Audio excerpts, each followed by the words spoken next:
السلام علیکم عزیز طالبات، امید ہے آپ سب خیریت سے ہوں گے۔ آج ہم پڑھیں گے فتح مکہ کے بارے میں، ٹھیک ہے، کہ فتح مکہ جو ہے وہ کس طرح فتح ہوا۔ تو سب سے پہلے ہم اس کی اہمیت پڑھ لیتے ہیں کہ فتح مکہ کی کیا اہمیت ہے۔ تو اس میں سب سے پہلے تو اللہ تعالیٰ کی مدد ہے، ٹھیک ہے، اور اللہ تعالیٰ نے جو وعدہ کیا تھا کہ ہم آپ کو مکہ فتح کروائیں گے، اس پر کامل یقین ہے، ٹھیک ہے۔ اور پھر جب فتح مکہ ہو گیا تو کعبے کو پاک کر لیا گیا بتوں سے، اور بتوں کو توڑ دیا گیا۔ اور عملی نفاذ میں اس میں کیا ہے کہ حضرت خالد بن ولید، حضرت زبیر اور حضرت ابو عبیدہ، ان کو سپہ سالار بنایا تھا اس جنگ میں حضرت محمد صلی اللہ علیہ وآلہ وسلم میں۔ اور حضرت محمد صلی اللہ علیہ وسلم فرما رہے تھے کہ آج کعبہ کو اللہ تعالیٰ خصوصی عنایت اور نیا غلاف پہنایا جائے گا، ٹھیک ہے، یعنی اللہ تعالیٰ کی طرف سے آج ہم یہ جو ہے کام سر انجام دیں گے۔ اچھا، فتح مکہ میں ہوا کیا تھا کہ 6 ہجری میں جب صلح حدیبیہ ہوئی، تو صلح حدیبیہ میں کیا طے پایا کہ بنو خزاعہ مسلمانوں کے حلیف ہوں گے، یعنی یہ مسلمانوں کے ساتھی ہوں گے اگر ان پہ، اور جو بنو بکر ہے وہ قریش کے حلیف ہیں، یعنی یہ ان کے ساتھی ہیں۔ تو اب اگلے 10 سالوں تک یہ آپس میں لڑائی نہیں کریں گے، ٹھیک ہے، اور کوئی کسی پہ حملہ نہیں کرے گا۔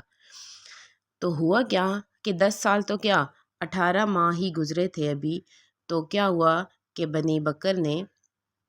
بنو خزاعہ پہ اچانک حملہ کر دیا، ٹھیک ہے، اور حرم کی بے حرمتی کی، کیونکہ حرم میں جو ہے وہ جنگ کرنا جائز نہیں تھی، اس کو منع کیا ہوا تھا کہ حرم میں یہ کام نہیں ہوگا۔ لیکن بنو بکر نے کیا کیا کہ بنو خزاعہ پہ حملہ کر دیا۔ تو بنو خزاعہ کے کچھ لوگ تو شہید ہو گئے، اور کچھ لوگ جان بچا کے مدینہ حضرت محمد صلی اللہ علیہ وآلہ وسلم سے مدد لینے آ گئے۔ اس میں کیا ہوا پھر کہ حضرت محمد صلی اللہ علیہ وآلہ وسلم نے جب یہ سنا تو حضرت محمد صلی اللہ علیہ وآلہ وسلم نے بنو قریش کے لوگوں کی طرف پیغام بھیجا کہ یہ تو آپ لوگوں نے معاہدہ توڑ دیا۔ تو اب اس میں کیا ہوا، اگلی ہیڈنگ کیا ہے کہ قیام امن کی آخری کوشش، ٹھیک ہے، کہ حضرت صلی اللہ علیہ وسلم نے امن کو قائم کرنے کے لیے آخری کوشش کی۔ وہ کوشش کیا تھی کہ نبی کریم صلی اللہ علیہ وآلہ وسلم نے قریش کو 3 آپشنز دیے، ٹھیک ہے۔ پہلا کیا تھا کہ جو مقتولین ہیں، یعنی بنو بکر نے جن لوگوں کو شہید کر دیا اچانک حملہ کر کے، مقتولین کا خون بہا دے دیں، یعنی ان کی دیت دے دیں،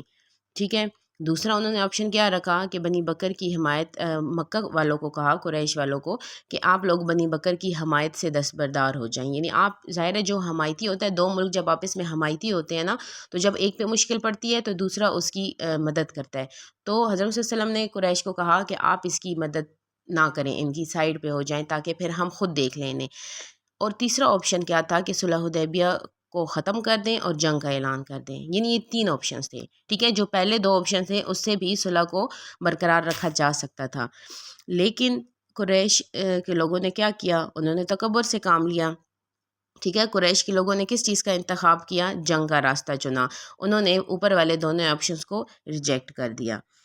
اچھا، اس کے بعد کیا ہوا پھر، حضرت محمد صلی اللہ علیہ وآلہ وسلم کی طرف سے کیا ہوا، جنگ، ظاہر ہے لشکر اسلام جو ہے وہ مکہ کی جانب روانہ ہو گیا، ان کے پاس تو طاقت تھی۔ حضرت محمد صلی اللہ علیہ وآلہ وسلم نے کیا کیا کہ 10,000 لشکر، یعنی صحابہ کرام کا 10,000 کا لشکر اپنے ساتھ روانہ کیا، ٹھیک ہے۔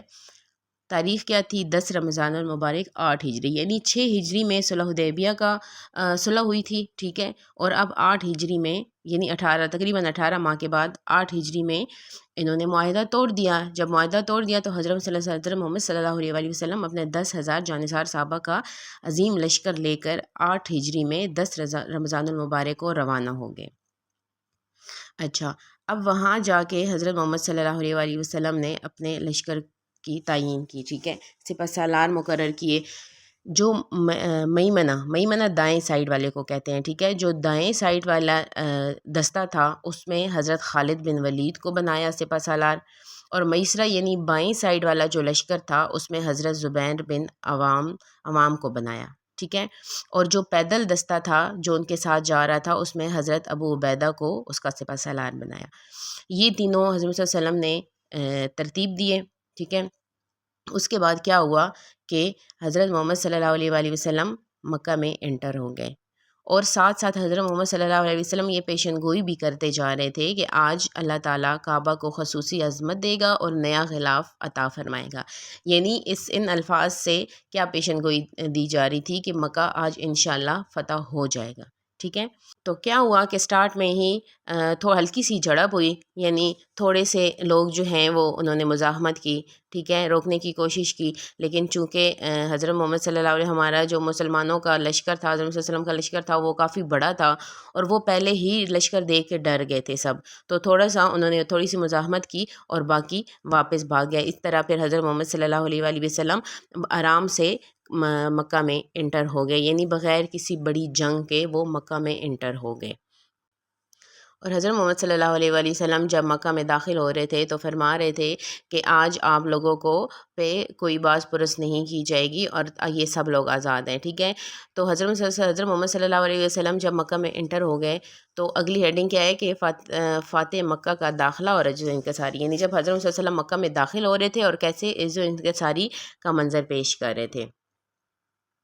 تو اس کی کیا منظر کشی کی ہے کہ آپ صلی اللہ علیہ وآلہ وسلم اپنی قصوہ اونٹنی پر سوار تھے، ٹھیک ہے، اور آپ تسبیح فرما رہے تھے اور سر آپ صلی اللہ علیہ وسلم نے بالکل جھکایا ہوا تھا. یہ نہیں کہ اب اگر وہ یعنی بغیر کسی بڑی مزاحمت کے مکہ فتح ہو گیا اور وہ غرور و تکبر سے کہ اچھا یہ دیکھو ہم نے تو فتح کر لیا اتنی آسانی سے، تم لوگ ڈر گئے یا یہ وہ، اس طرح کی کوئی بات نہیں ہوئی، بلکہ وہ بہت عاجزی سے سر جھکا کے اپنی اونٹنی پہ بیٹھے ہوئے تھے اور تسبیح پڑھ رہے تھے، قرآن کی آیات پڑھ رہے تھے. ٹھیک ہے. یعنی آپ کا جو سر تھا وہ فتح مکہ کا شکرانہ کر رہا تھا، یعنی سر جھکا کے آپ اس بات کا شکر ادا کر رہے تھے کہ یا اللہ تو نے ہمیں اس عظیم شہر کو فتح کرنے کا موقع دیا. اور آپ تلاوت فرما رہے تھے کون سی صورت کی؟ ایک سورہ فتح کی اور دوسری سورہ نصر کی تلاوت فرما رہے تھے اور اندر مکہ میں داخل ہو رہے تھے عاجزی اور انکساری سے. اور آپ صلی اللہ علیہ وسلم نے امن کی ضمانت دی. کس کو امن کی ضمانت دی؟ یعنی وہ لوگ جو یعنی اندر جب مکہ میں آ رہے تھے نا تو کھلا عام معافی کا اور امن کا مطلب اعلان کر دیا. کیا کہا کہ جو لوگ ابو سفیان، چونکہ ظاہر ہے وہ بڑا تھا اور وہ ایک عزت دار شخص تھا، ٹھیک ہے، ابھی تک تو وہ مسلمان نہیں ہوا تھا، لیکن حضرت صلی اللہ علیہ وسلم چاہتے تھے کہ یہ مسلمان ہو جائیں سب لوگ. تو حضرت صلی اللہ علیہ وسلم نے فرمایا کہ ابو سفیان کے گھر جو شخص پناہ لے گا وہ امن پائے گا، یعنی اس کو کچھ بھی نہیں کہا جائے گا. اسی طرح حکیم بن حزام کو بھی کہا گیا کہ ان سب کے گھر میں جو پناہ پائے گا وہ یعنی وہ امن میں رہے گا، اس کو کوئی کچھ نہیں کہیں گے ہم لوگ. اور دوسرا حضرت صلی اللہ علیہ وسلم نے یہ بھی اعلان کیا کہ جو لوگ گھروں سے باہر نہیں آئیں گے، اپنے گھروں میں رہیں گے، تو ان کے لیے بھی امن کی ضمانت ہے. ٹھیک ہے. یعنی جو لڑنے نہیں آئے گا، باہر اپنے گھروں میں رہے گا، یا ابو سفیان یا حکیم کے گھر میں پناہ لے گا تو وہ اس کی امانت کی ضمانت دیتے ہیں ہم. اور اس کے علاوہ بھی جو اپنے ہتھیار پھینک دے گا ان سب سے بھی ہم لڑائی نہیں کریں گے، کیونکہ حضرت محمد صلی اللہ علیہ وسلم کا مقصد جو ہے وہ لڑنا مارنا نہیں تھا، بلکہ شہر فتح کر کے ان لوگوں کو مسلمان کرنا تھا. ٹھیک ہے. تو فتح مکہ کے موقع پہ لوگوں نے دیکھا، حالانکہ وہ لوگ تو بہت ڈر گئے تھے کیونکہ 13 سال سے قریشی مکہ جو ہیں وہ حضرت محمد صلی اللہ علیہ وسلم اور مسلمانوں کو تکلیفیں دے رہے تھے، یعنی ہر طرح سے جس طرح سے ان کے بس میں آ رہا تھا وہ ان کو تکلیفیں پہنچا رہے تھے، تو اس وجہ سے وہ بہت زیادہ ڈرے ہوئے تھے. لیکن حضرت محمد صلی اللہ علیہ وسلم نے ایک مثال قائم کر دی امن کی ضمانت دے کے، یعنی بغیر خون بہائے انہوں نے وہ شہر فتح بھی کر لیا، اور اس طرح پھر بہت سارے لوگ جو ہیں وہ اسلام قبول کر لیے لوگوں نے. اچھا جی، اگلی ہیڈنگ ہے عفو درگزر اور عالمی منشور. تو آپ صلی اللہ علیہ وسلم کے تمام قریش، آپ صلی اللہ علیہ وسلم نے تمام قریش کے لیے عام معافی کا اعلان فرما دیا، جیسے میں نے ابھی کہا. ٹھیک ہے. آپ صلی اللہ علیہ وسلم نے کیا فرمایا کہ آج تم سب آزاد ہو. یعنی یہ بہت ایسے کیا ہوتا ہے کہ جب بھی جنگ ہوتی ہے تو جو لوگ ہار تسلیم کر لیتے ہیں تو وہ تمام لوگ غلام بن جاتے ہیں، قیدی بن جاتے ہیں. ٹھیک ہے. لیکن فتح مکہ کے موقع پہ آپ صلی اللہ علیہ وآلہ وسلم نے کیا فرمایا کہ تم سب آزاد ہو، تم لوگوں سے کوئی باز پرس نہیں کی جائے گی، یعنی پوچھ گچھ نہیں کی جائے گی، آپ سب کو اللہ تعالیٰ کے رسول نے معاف فرما دیا. یعنی یہ بہت بڑی بات تھی. کبھی ایسا نہیں ہوا کہ جنگ میں لوگوں کو چھوڑ دیا جائے، سب قیدی بنا لیے جاتے ہیں، یعنی وہ غلام بن جاتے ہیں. ٹھیک ہے. لیکن فتح مکہ کے موقع پر ایسے نہیں ہوا. تو اس کے پھر کیا تاثرات ہیں؟ یعنی حضرت محمد صلی اللہ علیہ وآلہ وسلم کے اتنے بڑے کارنامے دیکھنے کے بعد لوگوں کا کیا تاثر تھا؟ تو کیا تاثر تھا کہ لوگوں کی بہت بڑی تعداد جوک در جوک اسلام میں داخل ہو گئی، ٹھیک ہے، کیونکہ ظاہر ہے لوگ آپ صلی اللہ علیہ وسلم کی یہ تمام معاملات دیکھ کے بہت زیادہ متاثر ہوئے اور وہ اسلام قبول کر لیے، اور اس طرح پھر کیا ہوا کہ پورے مکہ میں امن قائم ہو گیا، ٹھیک ہے، یہاں تک سمجھ آ گئی آپ کو؟ آگے ہے ہمارے پاس تطہیر کعبہ، یعنی کعبہ کی تطہیر، پاکیزگی، اور بت شکنی یعنی بتوں کو توڑا جانا۔ تو کیا ہوا کہ جب حضرت محمد صلی اللہ علیہ وآلہ وسلم بیت اللہ میں داخل ہوئے تو وہاں 360 بت رکھے ہوئے تھے کعبہ میں، ٹھیک ہے، تو حضرت محمد صلی اللہ علیہ وآلہ وسلم کے ہاتھ میں ایک لاٹھی تھی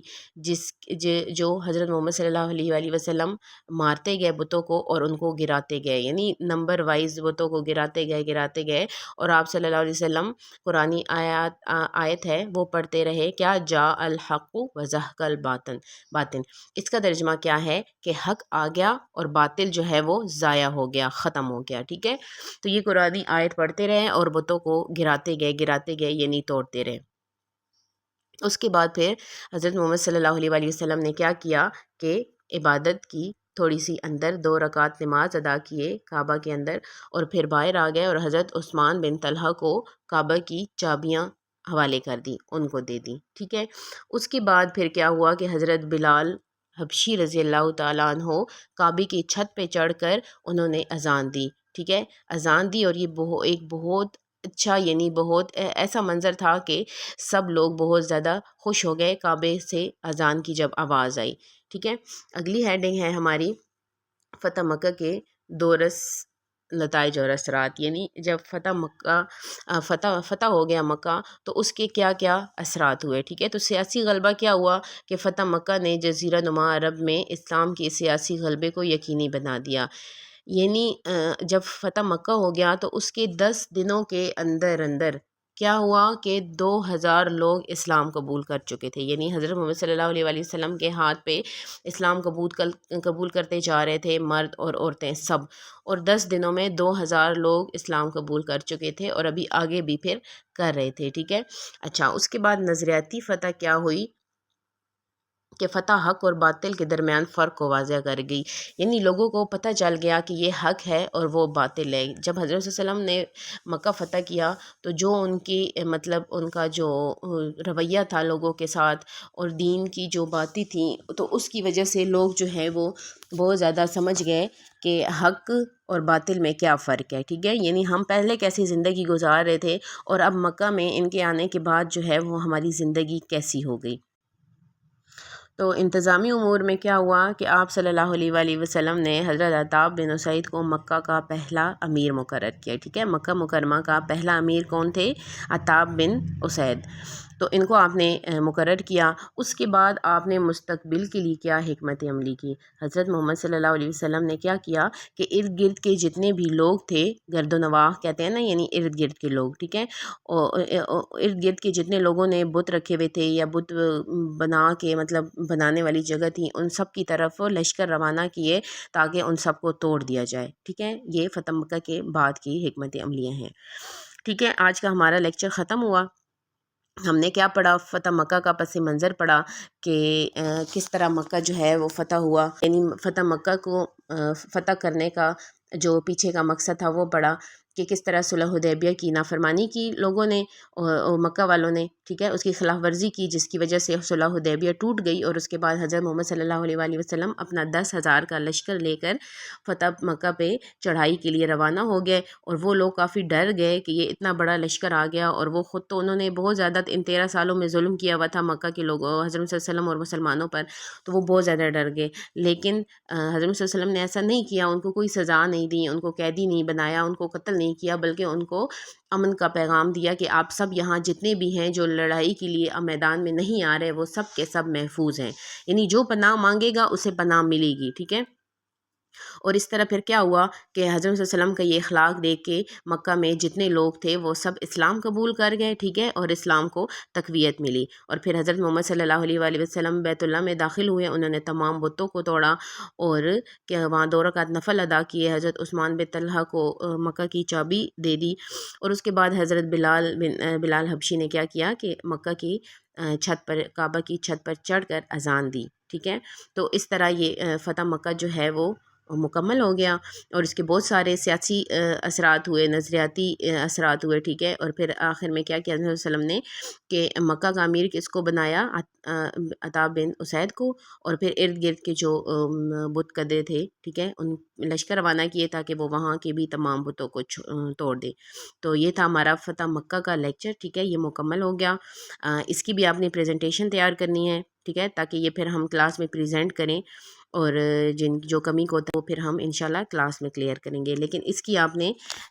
پریزنٹیشن ہی تیار کرنی ہے، اور یہ 1 بائی 1 میں آپ سے کلاس میں ہی کرواؤں گی۔ اوکے جی، تو آج کے لیے اتنا ہی، اللہ حافظ۔